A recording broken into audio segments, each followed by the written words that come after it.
Hey, I'm Chris Harden with Remax. Yesterday, I gave a pricing class within my office, and just to give you a little context, I've been a licensed broker since 2006.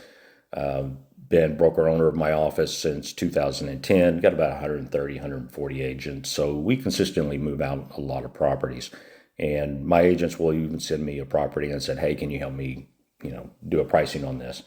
So I do a lot of broker price opinions for lenders, done a lot of foreclosures, short sales over the years. And so typically I can get a value on a property pretty easily. It's not really difficult and it's not rocket science.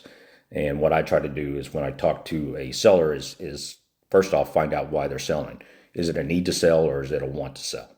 If it's I'm tired of living in this neighborhood or I want to downsize, may have a little bit more time. We may be able to hit the market at a little bit of a higher price if the quality's there, if the amenities are there, and get the value that they want. If it is I need to sell, it's a divorce, we want out, we want done, then we need to be at or less than what the market value is coming in at. So how do we find that? So one of the things that we're going to look at is we're going to look at what the quality of that house is. We're going to look at the location of that house, the age. Those are the main variables, and then we'll look at the amenities versus the comps. So when we look at comps, like in the buyer's market we're in now, we're going to look at more of the actives with the solds mixed in there. And then we're going to say is, okay, based upon what our competition is, this is where we have to be. We have to be able to justify our value and see what the amenities are to make sure that we're going to be where a buyer wants to be and come in and see your house.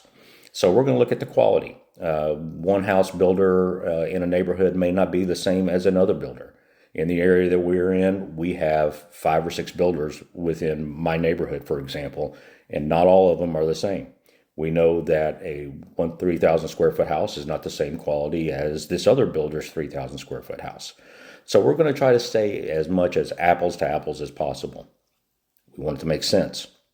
So again, we're going to look at size, location, and then we're going to look at quality.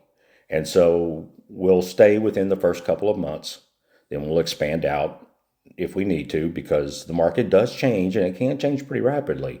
So we'll look at 3 months and then we'll go 6 months. Sometimes if we're in a rural area and doing farmland or farm and ranch, we may go back a year and we may expand out to 10 miles to find quality, the same quality and the same apples to apples as possible. So we try to stay as close as possible. I tell sellers it is all about having, again, to justify the value to a buyer when we go in to get that. And we can talk to an appraiser when the appraiser comes in and say, okay, based upon what our comps were, this is how we found our value. And a lot of times the appraisers will work with us.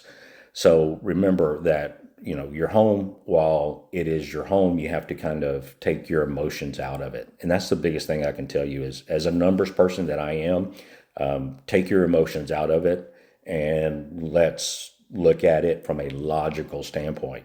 And if I can justify that to a seller, typically I'll get the listing every time.